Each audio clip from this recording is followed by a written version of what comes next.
Welcome to Daily Bible Benefits. Today is Tuesday, May 28th.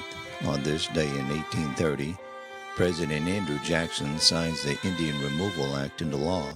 The bill enabled the federal government to negotiate with southeastern Native American tribes for their ancestral land in states such as Florida, Georgia, North Carolina, and Tennessee. As a result, some 60,000 Native Americans were forced westward into Indian Territory, present-day Oklahoma. The mass migration resulted in more than 4,000 deaths and became known as the Trail of Tears. Today on the podcast, I'll be talking about time for truth. Psalms 119, verses 121 through 128. I have done judgment and justice. Lead me not to my oppressors. Be surety for thy servant for good. Let not the proud oppress me. My eyes fail for thy salvation and for the word of thy righteousness. Deal with thy servant according unto thy mercy, and teach me thy statutes. I am thy servant. Give me understanding, that I may know thy testimonies.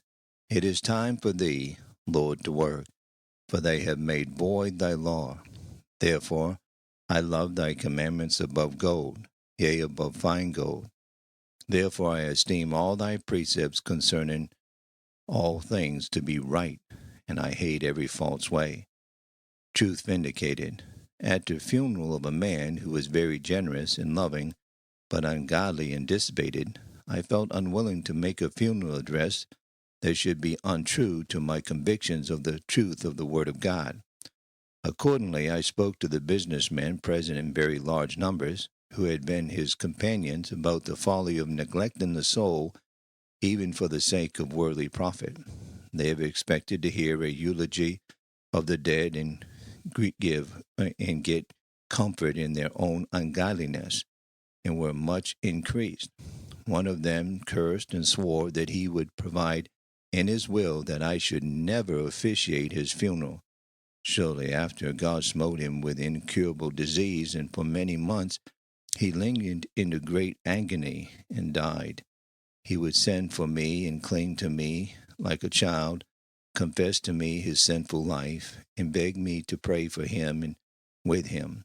Before his death, he wrote me a letter with a trembling hand, a letter that is to me as precious as gold. In it, he says, Be always honest and true with men. Tell them the truth, and even those who at the time may take offense will afterwards stand by you and approve your course. When he came to look into the great hereafter, he wanted no shallow quicksand and flattering falsehood on which to rest his feet. There comes a time when every man wants to know the truth.